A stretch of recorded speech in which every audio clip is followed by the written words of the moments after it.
This is David Archer here, and I'm with Clarence Brown, who is the sole commissioner of Bartow County, and we're in the final month of Clarence's term of office, which has been over several years, and we want to talk to Clarence today about some accomplishments that he has been a part of and very involved in as the sole commissioner of Bartow County. Good morning, Clarence. Good morning, David. Thank you for Good to be with you. thank you for giving us this opportunity to hopefully document for future generations some of the things you've been involved in. And what I'd like to do is just kind of start out with who is Clarence Brown? Let's talk about that a little bit. Where were you born? Where did you grow up? Well, I grew up west of here, a little town called Kingston. Of course, I've been living in Cartersville longer than I did Kingston, but that's where I grew up. Went to school 8 years in Kingston, and then rode the bus to Cassville. Cassville High School. Cassville High School. That's where I graduated.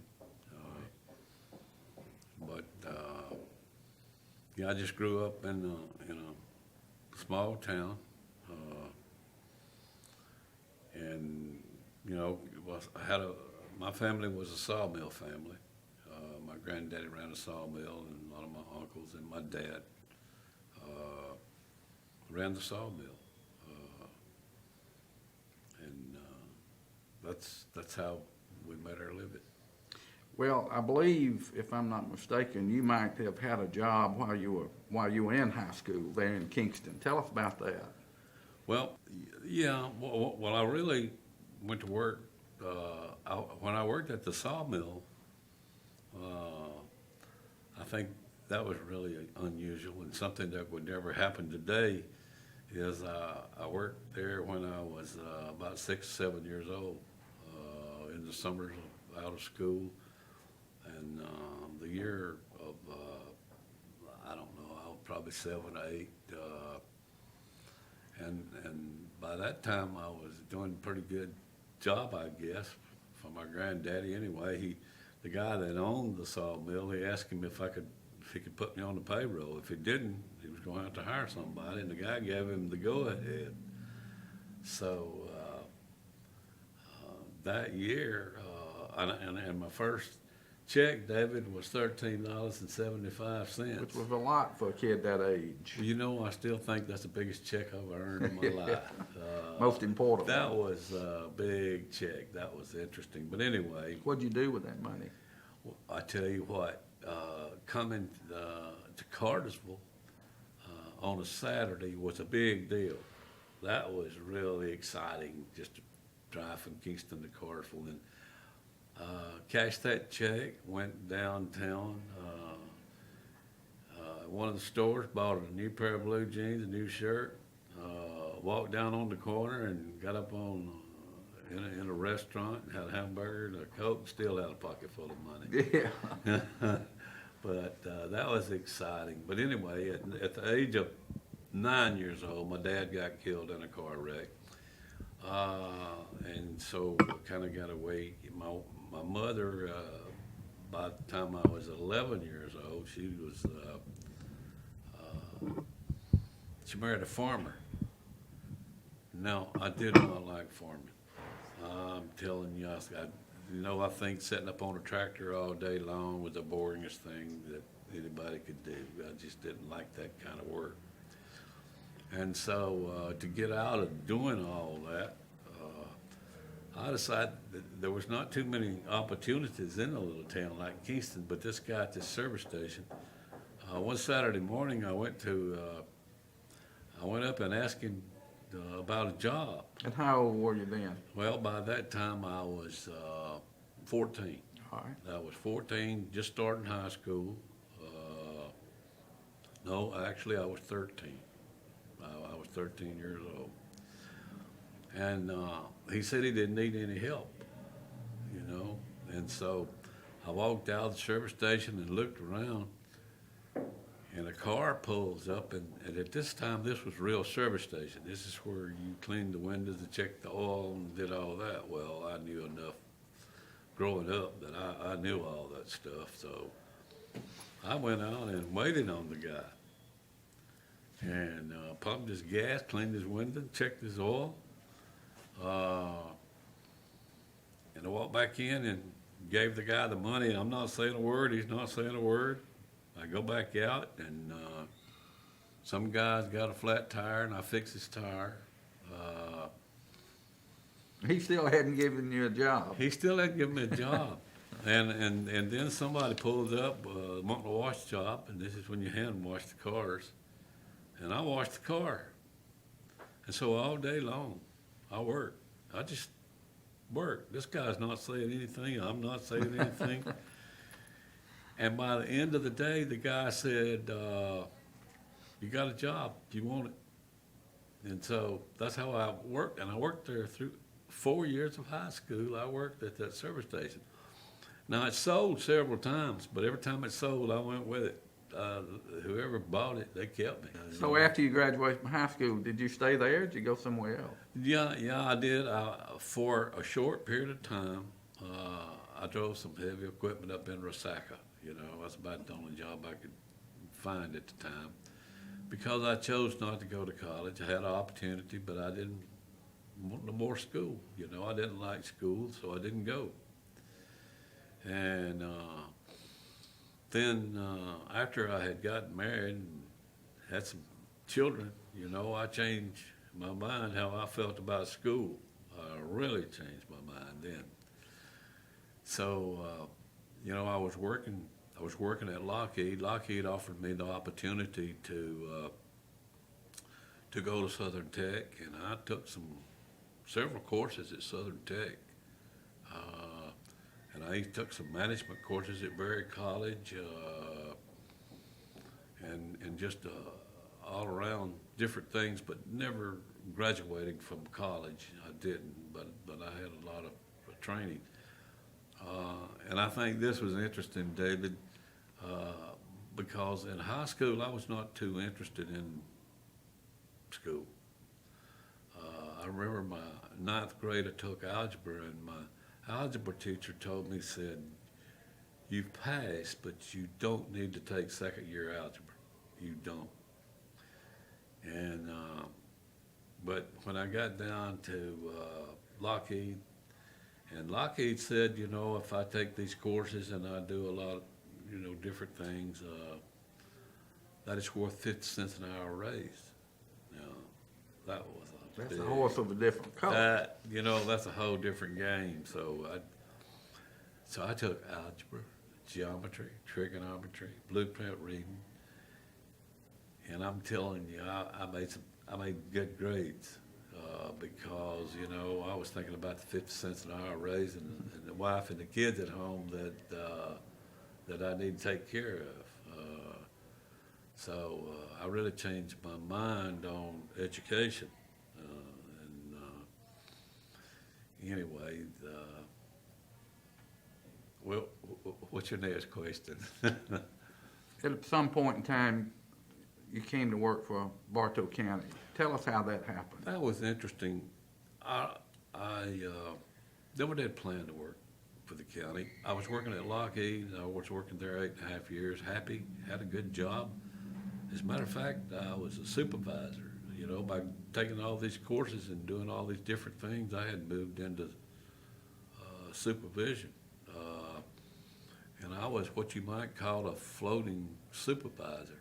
Lockheed could, and I had training that I could go into a place that I didn't have to know the job. I just had to know how to get the people to do the work. And so I had special training, so I went all different places, but I enjoyed that because if Lockheed was short a supervisor somewhere, that's where I'd go. And but then Lockheed started laying off, and I had been laid off, and Olin Tatum had been elected county commissioner, and I would go by his house every day to my house, and he was elected in July, which means he was 6 months before he'd take office in January. And he would stop and ask me to go to work for him. And About what year we talking about now? that would have been in 1972. Okay. Yeah. And I told him that I wasn't too interested in working for the county, that I'd be temporarily laid off from Lockheed and I'd be going back.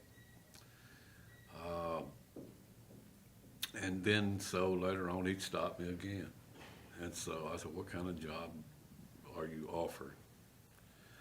And he would say assistant water superintendent, and I don't know, it's 2 or 3 other jobs. I don't remember what they were. And so about the 3rd or 4th time that he stopped me one day, he said, I still want you to go to work for me. And I said, well, you got one job down there I might be interested in. He said, what's that? And I said, shop foreman. He said, do you know anything about equipment? I said, no. And he said, well, what makes you think you can do that? And I said, I've been trained to do that. That's the kind of stuff I did at Lockheed. I would move from place to place. I didn't have to know it. I just had to know knew how to get the people to do their jobs, and I would learn enough from them that I could. I managed to do okay, I reckon. And anyway, he didn't say anything, and he called me up on New Year's. It was New Year's Day, and he says, I'll pick you up in the morning. He took, and we went down to the county shop and didn't have a whole lot to say. When we got out of the truck at the county shop, he pitched me the keys to the truck, a 1972 Chevrolet truck, and said, this is your truck. And we go into the shop, and he said, this is your office, and I'll be checking on you. And so I became a shop foreman and enjoyed it, loved it.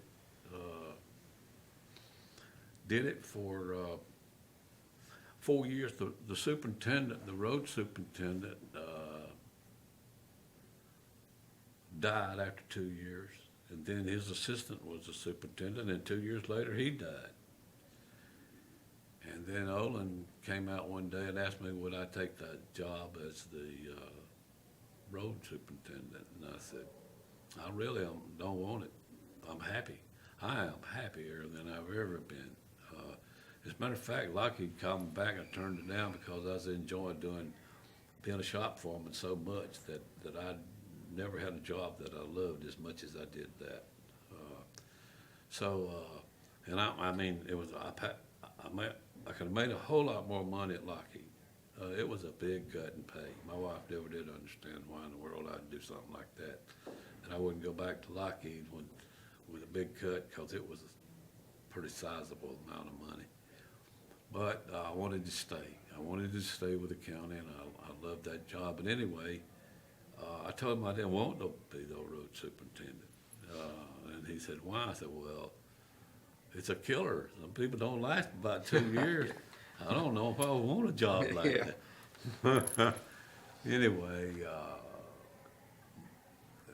2 or 3 weeks passed, and he come back and he said, I don't have a choice. You've got to take the job.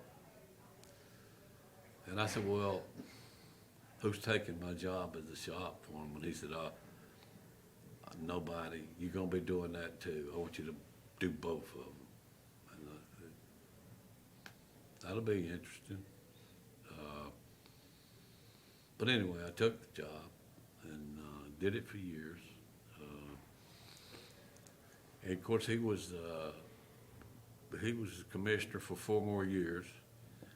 And then Frank Moore became commissioner, and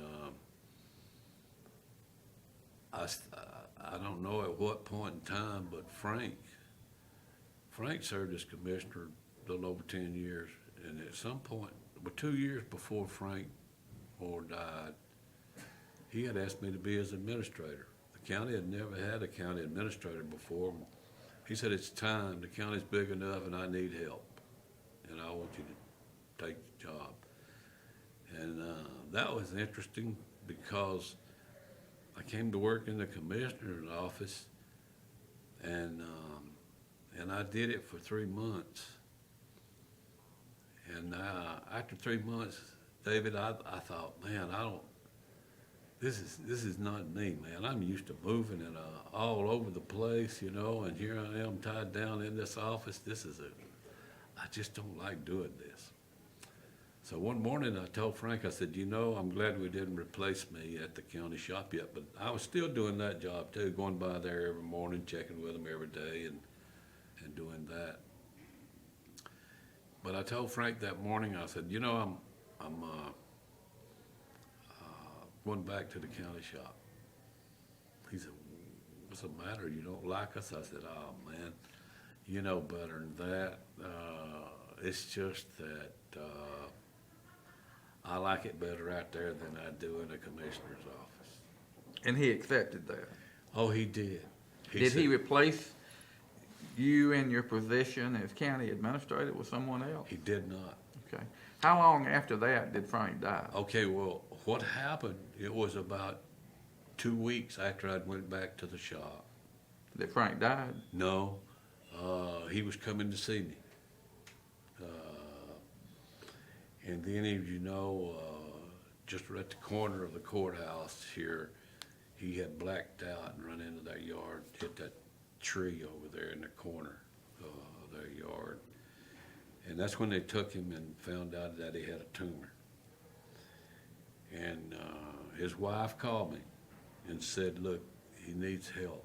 Will you please come back to the commissioner's office? And I said, oh, sure I will. But when it gets well, I'm out of there. I just don't like being there. Well, he was sick for 2 years. So I was in the commissioner's office for 2 years, you know, and I stuck with him and did everything that I could for him. And of course, then after that,